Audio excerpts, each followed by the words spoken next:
Welcome to another episode of Animator Interviews. My name is Evan Vernon. I'm a contributor at Animation for Adults, as well as Animation Nights New York, also known as Annie.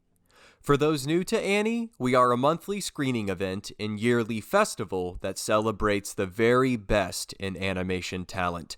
Our artists come from all across the globe, and many have had their work featured at Cannes, Annecy, and other prominent festivals.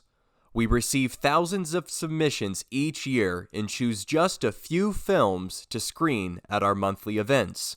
Today we're discussing one of those films. I'm joined now by Chani Goodman Winkler and Tali Genshaft. Chani and Tali studied animation at the Bezalel Academy of Art and Design, where they co-directed their thesis film, Elephants in Space. Created in stop motion, the film focuses on three children, Oren, Noga, and Daniel. The three are playing in a stairwell one day when they find a purple coat. Entranced by the coat, the friends escape to a fantasy world, casting themselves in different roles as they brave this new, purple frontier. Daniel wants to find an elephant he's imagined, but Oren and Noga picture themselves in space and don't seem keen on hunting elephants. The rejection is more than Daniel can take, and he has an emotional breakdown.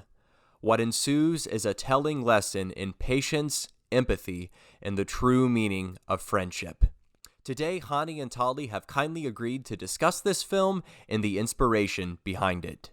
Chani, Tali, thanks for coming. To start off, tell us about yourselves. What inspired you to become animators?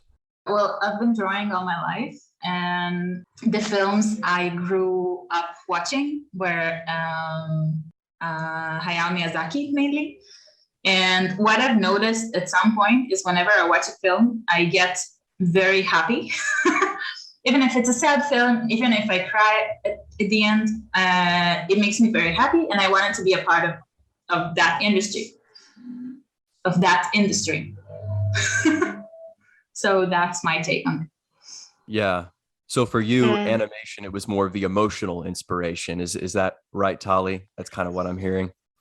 It was, even though right now I'm very much on the technical side, and I really like it. I think this is my forte. Thank you. Thank you so much for sharing. Chani, how about you? What inspired you to become an animator? I didn't know so much about animation. I really liked art, and I always knew that I would be an artist. And when I want to start to go to Bezalel, I thought about, I really in the art world, maybe I will mix it with the filmmaking and cinema, and I see what new stuff can come. And then I went to the animation. Yeah. Well said. Thank you both so much for sharing and giving our listeners some background. I'd like to go ahead and transition to the film. So Elephants in Space was the thesis film that the two of you made together when you attended Bezalel. You've both since moved on to your various projects and, other films. But tell us a bit about this story. Where did it come from? So both of us used to work with the children before Bezalel, and it was very strong for both of us. And we like the way of thinking of kids.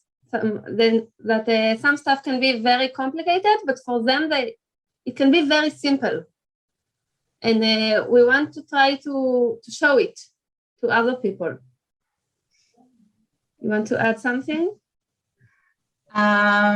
Yes. Like the story itself is not the story, but the kids are based on kids that we knew, work with, or have in our lives. And there's just charm to the very innocent way of seeing the world that a child has that we wanted to put in our film. Yeah. Yeah, and you capture that innocence quite well.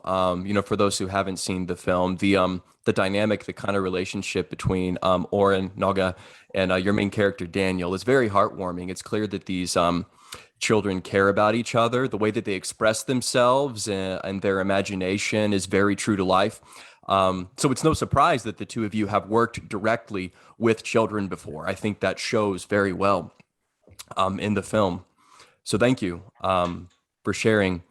I did want to ask about Daniel a bit. So, but before the interview started, you said there are different ways to read this film. But when I was watching it, I was under the impression that he was possibly on the autism spectrum. And that, I think, part of his personality, his mind, is kind of what causes that emotional break that he experiences when he wants to find the elephant, and Noga and Oren really aren't interested. You've hinted at this, but what inspired you to focus on a character who is on the spectrum? I think at first when we started thinking about the film, we didn't have anything in mind. We knew we wanted to make a film about kids, not specifically for kids, but about kids that will not have any adults in it, and we wanted to see the dynamic between kids. Yeah. We want to see how the kids react when one of them is different. If he can be just different, he can be a bit weird, or it can be on the spectrum. Everyone can see it in his way, but how the kids react to this. Yeah, well, we live in a world where unfortunately people aren't always as accepting as they should be. And, whether you're a child watching this film or an adult, there's something to be learned, right? Because Oren and Noga are very accepting of Daniel. When he kind of has his meltdown, they seem a little afraid and even angry initially, but they comfort him. And the sad reality is that not everybody would react that way, would they?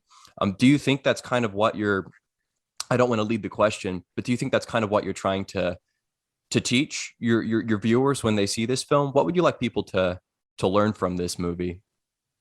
I didn't think that we want to teach them how they should be. We want to show that children can behave like this with no one telling them. When I worked in this place with the children, every kid had his issues. He have something and he have another something, and they was like normal and they was fighting. But when someone have an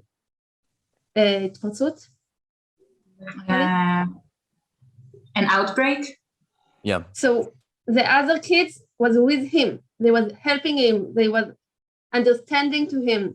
And this is very special stuff that I don't think that we see. I think that we are, as adults, can learn it from them. Yeah. Yes, and there's something so simple about it. Like it doesn't matter. It doesn't matter if I call you or them, or it doesn't matter if I call someone autistic or fat or name anything. It doesn't matter, because it doesn't matter to them. So there's something so simple about that way of seeing that this is what we wanted to enhance. There is something, I guess, magical about just the mind of a child. I hope this relates to what you just said, Tali, but it's clear that Oren and Noga are aware of that Daniel is a little different from them, but they're still friends with him. This isn't the first time, I'm guessing, that he's had an episode like this, and the fact that they just see him as a whole person, as Daniel, a boy who's wonderful and just happens to be autistic, as something that isn't negative, just a part of him, is really special. I kind of wanted to ask the two of you a bit about the technical side of this, if you don't mind. I'm not an animator myself, but the love between these characters is so palpable. It's so true to life, they feel like they're actual human beings on screen. So as artists, what are some of the considerations you keep in mind when you are trying to make animation that viewers can connect with and identify with? Does that make sense? It does. Yeah. Observation, a lot of observation. I can tell, like when we worked on it, I was more on the puppet side and on the character side, and Hani was on the scenery. So Hani can tell you a lot about the scenery. That I think that there's a lot of observation there. But I'll start with the characters. Firstly, they're based on real kids. Yeah. I mean, they're not. I can't say that Noga is this kid, but we did look at photos and we said, oh, we like this, we like that, and when we animate them, we took a video reference of ourselves, and really acting it as if we are the kids. And so I think this is something that makes the character seem alive.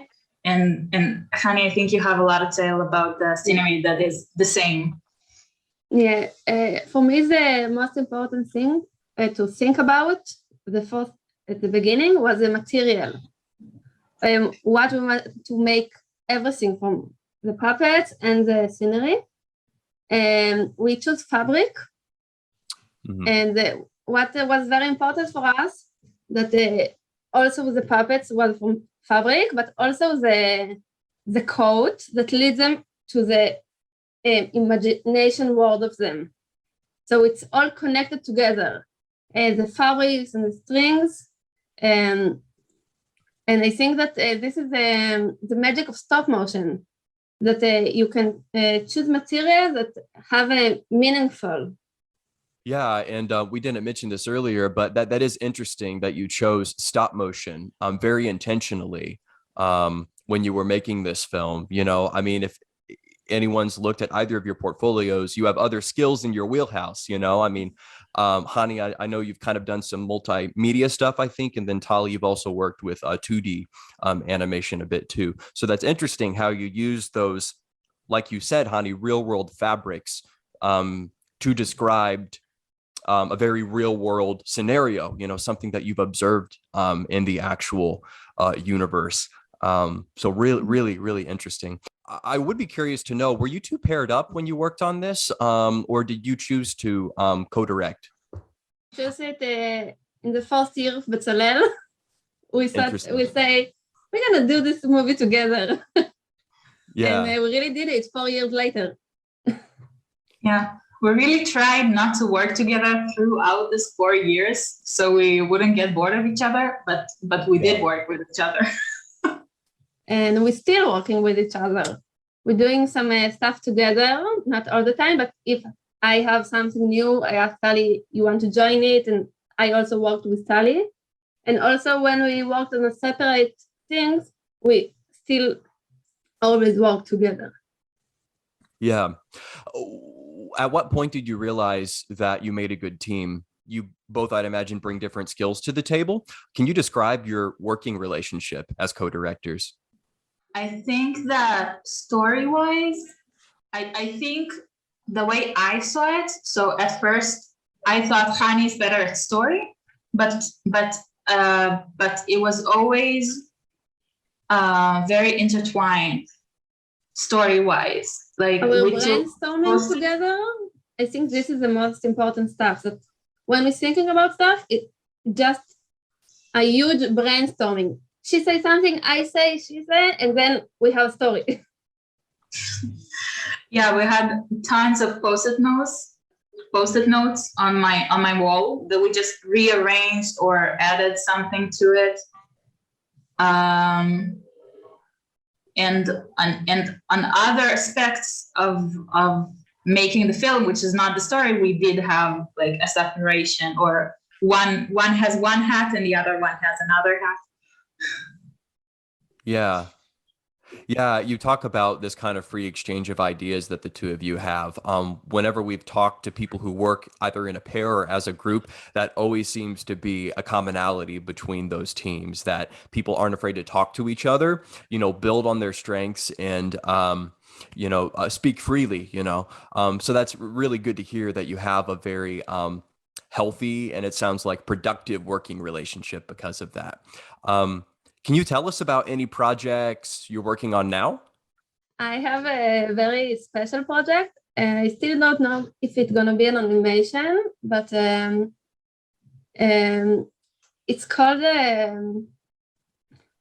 siblings make alive. In Israel, we have a lot of people that die on the war and on the building this country. So I am part of a group of artists that meeting with siblings of people who die in the wars. And I interview some women that her brother died like 40 years ago in Milchemet Yom Kippur, if you know. And we have an exhibition for 2 months. And it's very special because we have lots of different stories of people that miss their brothers. But in the exhibition, we want to show the lives that they had together to make alive the connection between the brothers. And we have all different artists from a lot of kind of stuff. Yeah, that's really interesting, Chani. You know, we featured a lot of artists from Bezalel and really just Israel in general. And it's fascinating because there seems to be a very journalistic, almost kind of even like documentarian aspect to a lot of the animators who work in Israel, which you don't always see, you know, in America or other parts of the world. So that's really kind of to your credit that you're focusing on real world issues and using the medium to kind of underscore things that we need to care about because they are happening in the real world. Yes. Would you agree with that? Yeah, I think that animation you can escape with it, but also you can talk about stuff that it's hard to talk about them. This is the power of animation. So we can do a cute stuff and I like them and it's very important too to clean your head, but also you can take a subject that's very hard to talk about and to talk with a lot of people with special techniques. Very well said, Chani. Well, I wish you the best as you work on that project, and I hope that we get to see it at some point too. Do you know if this is going to be distributed like online or outside Israel? If I might ask. I can check about it. Yeah, probably too soon to tell, but that sounds very worthwhile. Thank you. Tali, how about yourself? Any current or future projects in the works? Yeah, I'm on the other spectrum. I work as a 2D animator. And soon I'll start, like in 2 weeks, I'll start animating for a show, an Israeli show that will be a web show. And also I'm working with 2 other friends on a short film for kids, but it's really, it's so much in the start. Like in the beginning, I don't know how to say it. Like I want to say in development, right? Yeah. It's in development, right? Yeah. But yeah, what I think I really want to make more content for kids. Yeah. You know, earlier I should have mentioned this. You talked about or you cited Miyazaki as an inspiration, and I've seen your demo reel, and that influence is very evident in the 2D art. I think some of the 2D art you've done. Is this show going to look like that? I'm just curious. Kind of the web show? No, the web show. No. Yeah. But we hope our film would the short ones. Yeah. That's still developing. Yeah. Well, that sounds exciting. You know, I know that the production pipeline can take a while, but hopefully we get to see that in the not so distant future. Yeah, very exciting that you two are, you know, continuing to express yourselves and collaborate while also, you know, working on your own individual projects too. For all those tuning in, if you want to continue following Chani and Tali, will share all their pertinent social media handles in the interview description. Really look forward to seeing what else you two produce. But thank you for joining us today. Best of luck to you in the future. Thank you very much.